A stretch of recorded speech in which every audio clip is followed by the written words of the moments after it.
Introducing the dignitary and Miami Heat ambassador, Tony Fiorentino.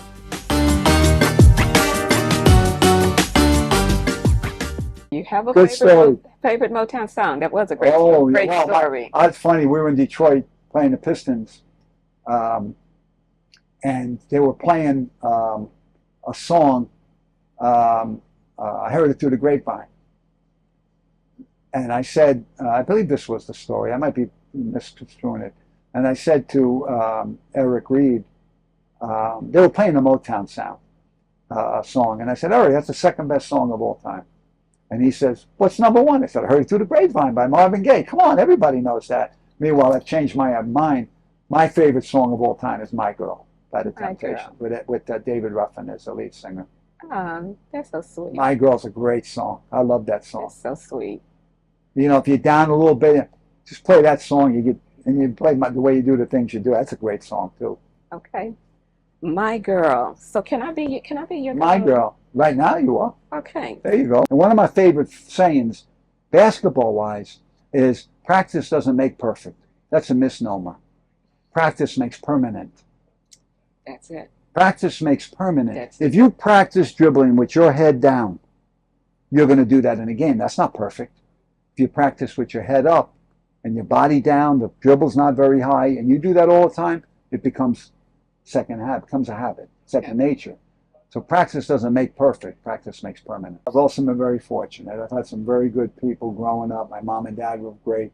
There's a guy named Billy Thomas at the Boys Club, saved many people's lives. I went there when I grew up in the inner city, and he saved a lot of people's lives just by being a good person. He's still around, being a good person. Wow. And then I had the good fortune of Ron Rothstein believing in me, bringing me here. And then I had the good fortune of staying when he left, and then being with Coach Riley, and being with Mickey Harrison and Nick Harrison, being with the Heat organization, worked with one of my best friends, and Eric Reed on the air. Things like that. I've been very fortunate to have very good friends, people that have been very supportive of me through the years. And as you mentioned, I think what happens is when you get the opportunity to do something, you got to take it by the horns and take advantage of it. Ride the bull. Right? And I've been very fortunate that I've been able to stay here 37 years after I had the 15-year run as a high school coach, teacher, baseball, basketball in New York. And so I've had two different families. My Mount Vernon, where I grew up, right. It's a close-knit community, and the Miami Heat. I was able to stay here all these years without having to bounce around. I didn't want to do that. And I was fortunate enough that there was a reciprocal type thing. So it worked out.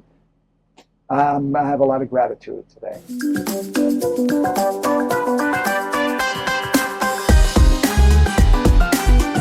And now, literary from the Sun Sentinel sports columnists, Chris Perkins.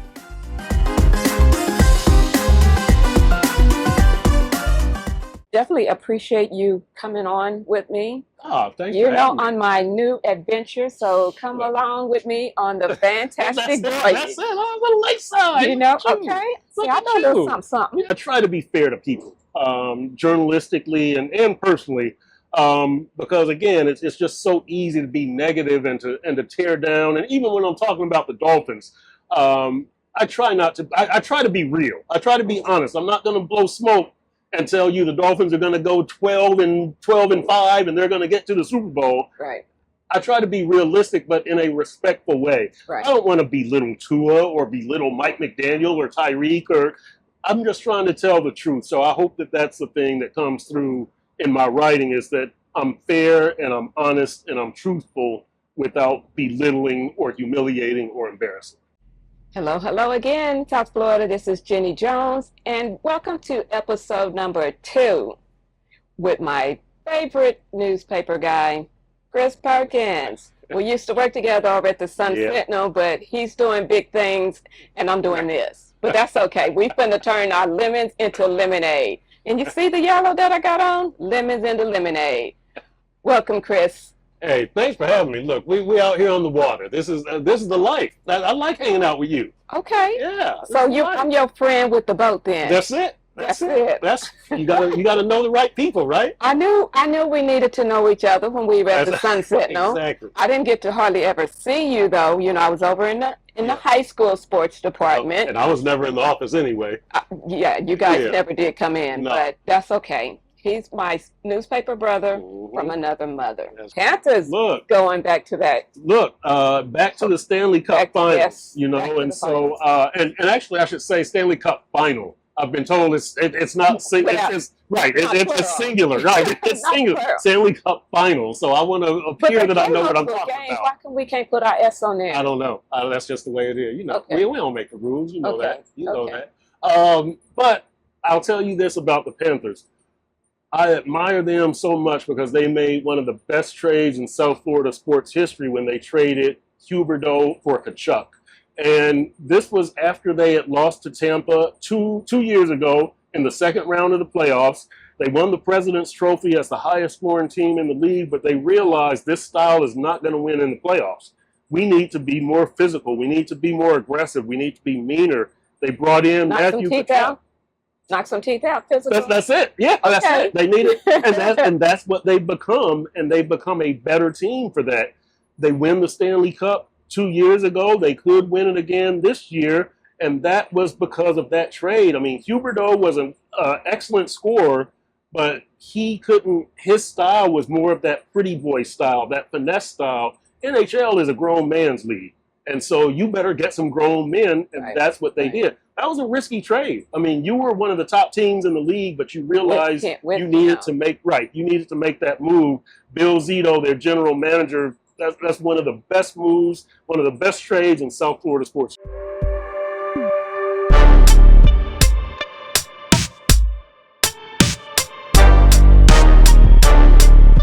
And now, the legendary Major League Baseball barber, Hugo Juice Tandrin.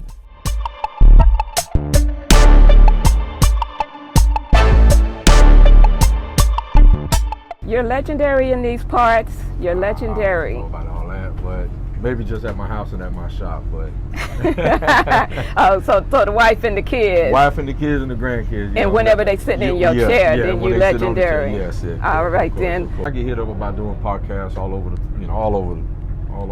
all the time. And I pick and choose. You know, if I feel the vibe, I got the vibe. If I don't, then I'm gonna have to pass. Oh, so I'm a vibe? Oh yeah, definitely. I'm a vibe. Definitely. You're definitely a vibe. You definitely a vibe. You know that, no doubt. But listen, I mean, you came with respect, and you know, I like the way you was doing it. I looked at your stuff that you sent me, and I was like, okay, she's doing her thing. I'm definitely gonna do this. Okay. I definitely want to do that. And being on the boat, I mean, come on, we do live in Miami. We take this for granted. We do. You know what I'm saying? Truth be told, we do take this for granted, but we're here now, so we're enjoying it. And that's part of my concept and the background behind the story is that either I'm introducing you to Miami, you know, the South Florida area, or I'm reintroducing it to you. Exactly. So that you don't forget, because you can either do a vacation, you can come here and see South Florida, or you could do a staycation and appreciate what you have right here in our own backyard. How many tattoos do you have? Do you know? I have no idea. I have no idea. A funny story, because Jose Fernandez, I don't know if you know who Jose Fernandez is. Of course I know. Yeah. And we're getting to him, but go ahead. So when I met him, first thing he asked me, he stood over me, and I was like, who is this big old kid? And I hadn't even heard him talking, and all of a sudden he started speaking that Spanish. I was like, oh, so he Cuban? And somebody told me, he said, man, that's the young phenom we just got. He had two big old fat Cuban link chains. I was like, who is this? And started talking to me. He stood right over me when I was cutting. He looked at me up and down, and I was like, what's up? You don't feel some kind of way when you kind of have to cut the opposing team's hair? Not at all. It's all professional. It's all business. Not at all. Not at all. It's all another business. But they know where my heart lies. Right. They know where it lies. You know what I'm saying? So, I mean, I'm a Florida boy. You know, Miami, Carol City, and that's what it is. You know what I'm saying? Whatever's home team, whatever the home team is, that's what I'm riding with.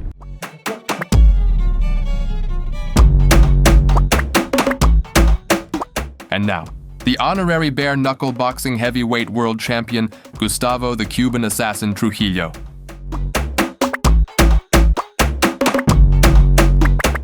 Who's your idol in boxing?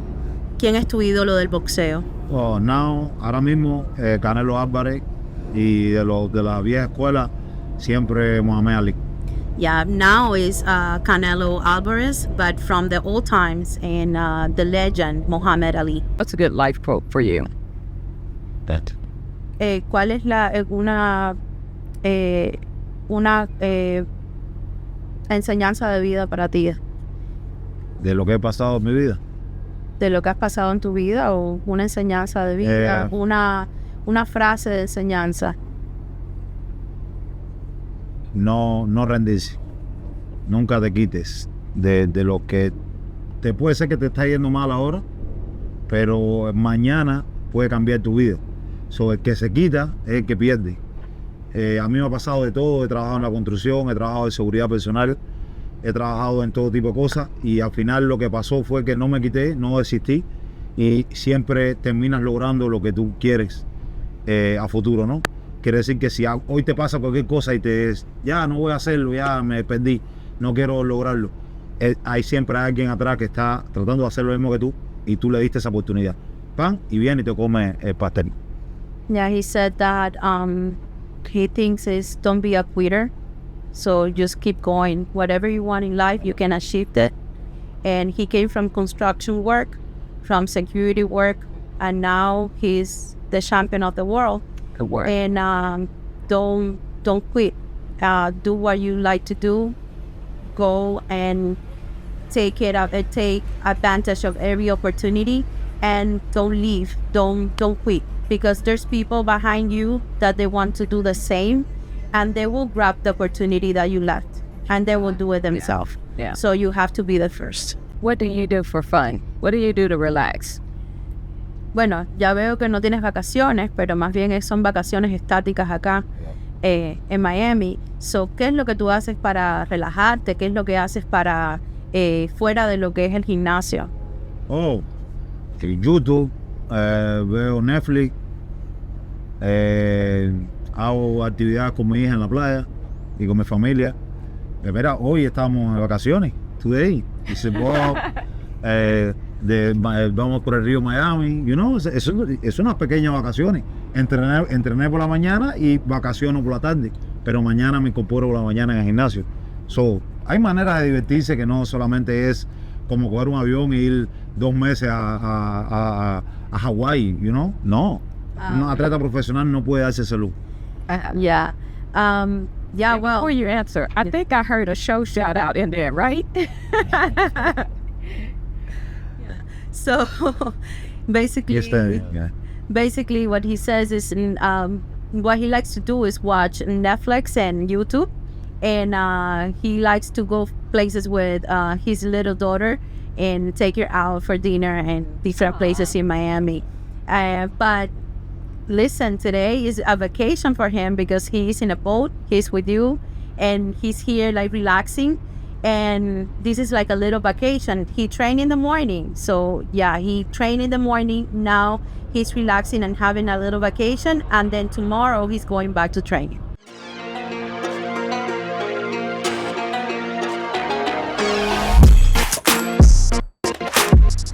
Introducing in partnership with Talking on Water, the extraordinary CEO of Spectrum Golf, Carter Bonus.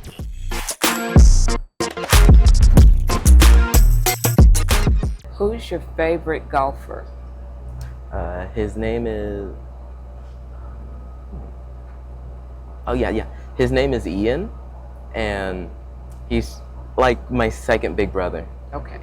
And now he's also on the professional level, or is he on the junior level? He's on the professional level. He's around level? the same age as my brother, and my brother is 26. Okay. And yeah, he's like a big brother figure, and he inspires me because he has autism and he has a job and he is able to support himself living on his own. And that was one of the reasons why I wanted to start my business, so I can be independent and not worry about my future. And he's just a really big inspiration to that. Tell me about a couple of your friends that I know, and then Ernie Els and Doug Flutie. So tell me about each one of those, and if you've got a couple of more that you want to tell me about those as well. So how I met Ernie Els was I was at the golf course practicing with my coach, and it was around the time I first started playing golf, and he told me about Ernie Els and about how he would love my story because I at that point, I recently started my business like a year going, and I had autism, and Ernie's son also has autism. Ah, okay. And my coach said he would love to hear my story and that we should reach out to him. But me and my mom felt like he's a really big person and we wouldn't feel like he would reach out to us, right? Right. So I think a couple months later, one morning, me and my mom woke up and my desk was right next to hers. So I would go to school on my laptop and she would do work. And then she called me over and she got an email from Ernie L saying that he would like to meet up with us and hear more about my story from me personally. And that was one of the best days ever. That was just really special that someone that big would take interest in me and reach out to us. And we totally weren't expecting it. And one of the other things I read was during the pandemic, you know, when people were kind of passing away left and right, you know, whether it be the parents or the kids, that you were concerned about your future and how you were going to take care of yourself, which you said, I do believe, is how you came about to start your entrepreneurship, your golf line. Yes. And some other things. Tell me a little bit about that.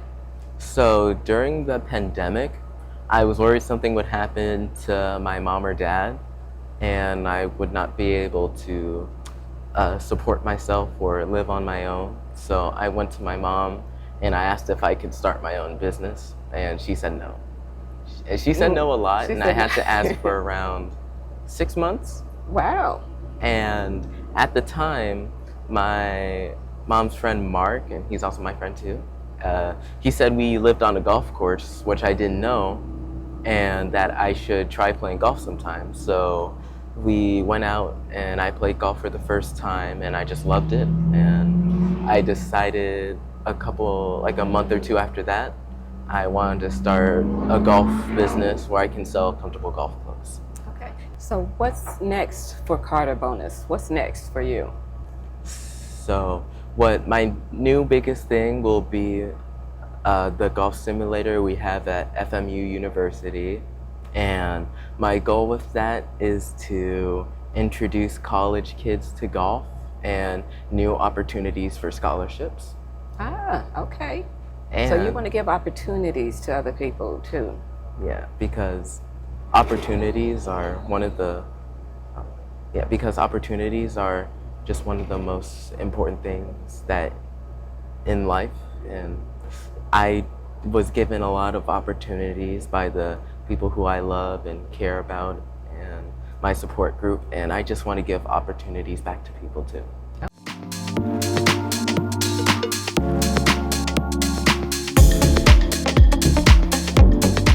Here is the luminary Euroballer, mentor, and coach, Kayla K.D. Mobley.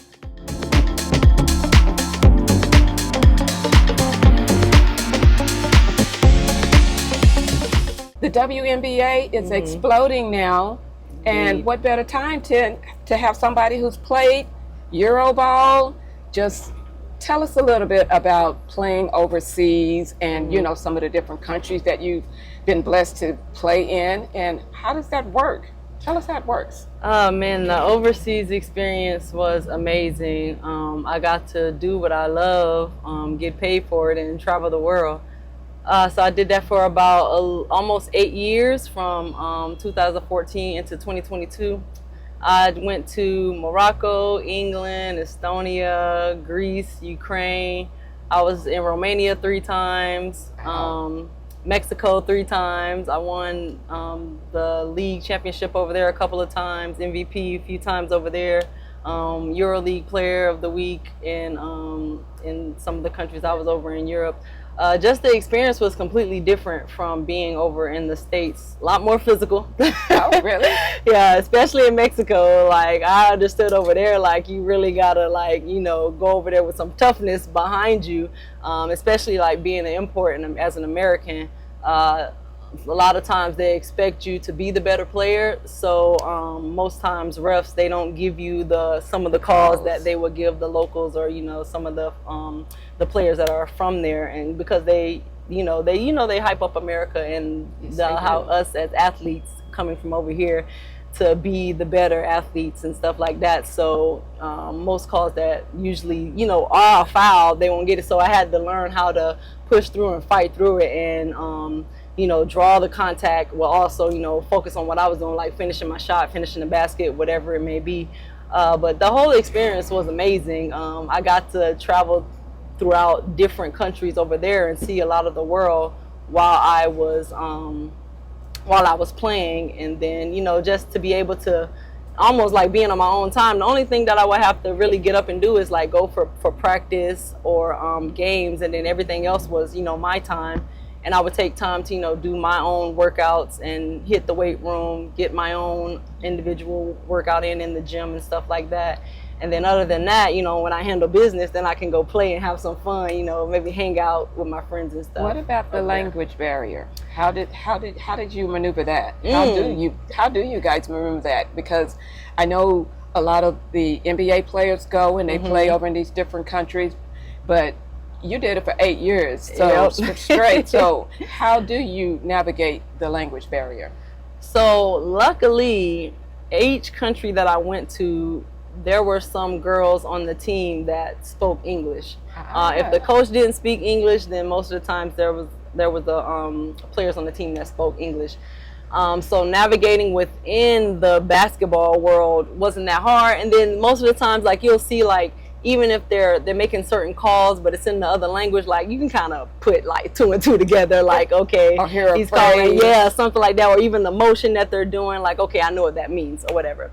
And then, but navigating, like, when outside the court and like just going around the city in different places, I was able to adjust a little bit, because I do have like the ability to kind of pick up on like different things, the different languages to kind of remember. And then of course I would ask my teammates, you know, some little phrases to help me get around. And now, the contemporary WSVN 7 News sports anchor, Donovan Dapper Don Campbell.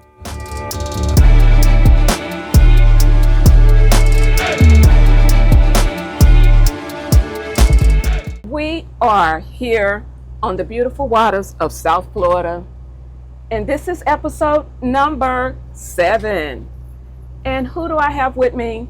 The one, the only, Mr. Friday Night Lights, with a smile that's just as bright, my co-worker and my friend, Donovan Campbell. Welcome, Donovan. What's going on, Jenny? What up, D-Dog? I gotta ask you, did you plan this perfectly for a dude on Channel 7 to be on episode 7? Was this strategically planned? You know, yes, it was. All right, just making sure. It was. See, me and you, we're here. Indeed. So what's up, Dino? Tell me, what's up in your world? Tell me what's up in your world. I mean, my world right now consists of a lot of travel baseball and a lot of travel softball. But besides that, you know, just working. Obviously, we're in a space right now in South Florida where the sports are great, from high schools to the pros. Obviously, the Dolphin season just kicked off. They're not doing as well as we'd like. The Miami Heat season's about to kick off as well. The Panthers are about to kick off. They kicked off and already picked up a first win of the season. We want 3. We definitely want 3. That's the goal. 3. And, you know, the Marlins just finished up and did a lot better than we thought they were going to do. So, and we can't forget about the Hurricanes. Can't forget about the U. Yeah, they are kicking butt and taking names. So that's very impressive. So right now in South Florida sports, it's really, really intense and a lot of fun right now. So how did you come to get started in sports? Was that always your goal, something that you wanted to do? Or, I mean, I know you just got the chops, so I know it comes naturally to you, but how did you gravitate towards sports broadcasting? Believe it or not, you're going to love this story. So I was in the military for 3 years, and one day I'm sitting in the barracks, and I'm laying in there, and I'm watching the movie Cool Runnings. A lot of people might not know this, but Jamaican. My parents are Jamaican. Oh. So I'm sitting there in the barracks and I'm watching Cool Runnings. I'm like, oh my God, these are the fakest Jamaican accents I ever heard in my life. And it was just irking me to the core. And I was like, if they can do it, I can do it. I want to be on TV. And that point, right then and there, is when I said to myself, at 18, I want to be on television. And that's been my drive and my dream ever since, watching Cool Runnings. So thank you so much, Disney, for coming out with that corny movie. You guys inspired me for wanting to be on television, and I've always loved sports. I played baseball in high school. I played other sports, but baseball was my favorite sport. Hence why my kids play baseball and softball now. But And they're good. Thank you. And they're good. But that was my inspiration of wanting to be on television. So you put the two together, sports and me wanting to be on television. There was no better marriage than being a sportscaster.